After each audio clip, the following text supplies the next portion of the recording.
December 28 ಒಂದು ಐತಿಹಾಸಿಕವಾದಂಥ ದಿನ.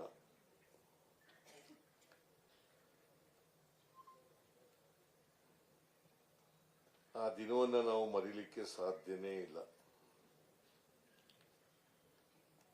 ಇವತ್ತು ಈ ದೇಶಕ್ಕೆ ಸ್ವಾತಂತ್ರ್ಯ ಬಂದಿದ್ರೆ, ನಾವೆಲ್ಲ ಸ್ವತಂತ್ರರಾಗಿದ್ದರೆ, ಬ್ರಿಟಿಷ್ ಆಡಳಿತದ ಕಪಿಮುಷ್ಟಿಯಿಂದ ನಾವು ಇಲ್ಲ ಬಿಡುಗಡೆಯಾಗಿದ್ರೆ, ಇದಕ್ಕೆ ಕಾಂಗ್ರೆಸ್ ಕಾರಣ ಅಂತಕ್ಕಂಥ ಮಾತುಗಳನ್ನು ಹೇಳಲಿಕ್ಕೆ ಬಯಸ್ತೇನೆ.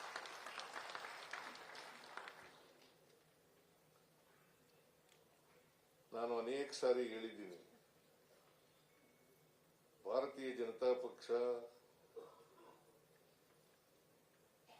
ಅದಕ್ಕಿಂತ ಹಿಂದೆ ಜನಸಂಘ ಇತ್ತು, RSS ಇತ್ತು, ಹಿಂದೂ ಮಹಾಸಭಾ ಇತ್ತು.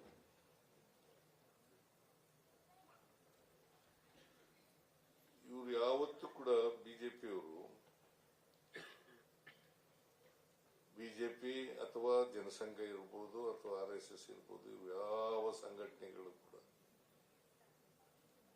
ಸ್ವಾತಂತ್ರ್ಯ ಹೋರಾಟದಲ್ಲಿ ಭಾಗಿಯಾಗಿರಲಿಲ್ಲ ಅಂತಕ್ಕಂಥದ್ದನ್ನ ಇವತ್ತು ನಾವು ಕಾಂಗ್ರೆಸ್ನವರು ಭಾಗಿಯಾಗಿದ್ದೋ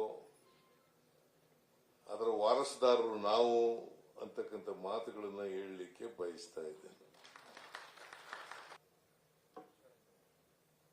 ನಾನು ಯಾಕೆ ಈ ಮಾತನ್ನು ಹೇಳ್ತಾ ಇದ್ದೀನಿ ಅಂದ್ರೆ, ನಾವೆಲ್ಲರೂ ಕೂಡ ಹೆಮ್ಮೆ ಪಡ್ತಕ್ಕಂಥ ವಿಚಾರ, ನಾವೆಲ್ಲರೂ ಕೂಡ ಕಾಂಗ್ರೆಸ್ನವರು ಅಂತಕ್ಕಂಥದ್ದೇ ಹೆಮ್ಮೆ ಪಡ್ತಕ್ಕಂಥ. ಈ ದೇಶಕ್ಕೆ ಸ್ವಾತಂತ್ರ್ಯ ತಂದುಕೊಟ್ಟಂತ ಪಕ್ಷ ಕಾಂಗ್ರೆಸ್ಸು.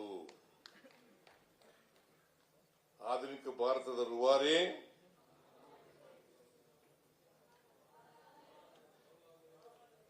ಜೈ ಜವಾನ್ ಜೈ ಕಿಸಾನ್ ಅಂತ ಹೇಳಿದಂತವರು ಲಾಲ್ ಬಹದ್ದೂರ್ ಶಾಸ್ತ್ರಿ ಅವರು. ಲಾಲ್ ಬಹದ್ದೂರ್ ಶಾಸ್ತ್ರಿ. ಸಾಮಾಜಿಕ ನ್ಯಾಯದ ರೂವಾರಿ ಶ್ರೀಮತಿ ಇಂದಿರಾ ಗಾಂಧಿಯವರು. ಗರೀಬಿ ಹಠಾವೋ ಬರೀ ಸ್ಲೋಗನ್ ಅಲ್ಲ, ಇದು ನಿಜವಾಗಿ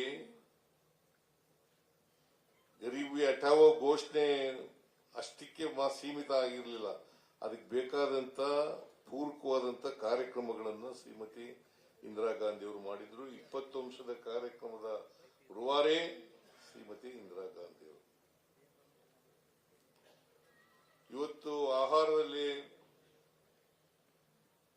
ಸ್ವಾವಲಂಬನೆ ಬಂದಿದ್ರೆ ಶ್ರೀಮತಿ ಇಂದಿರಾ ಗಾಂಧಿ ಅವರು, ಜಗಜೀವನ್ ರಾಮ್ ಅವರು ಕಾರಣ ಅಂತಕ್ಕಂಥದ್ದನ್ನು ಅರ್ಥ ಮಾಡಿದ್ದಾರೆ.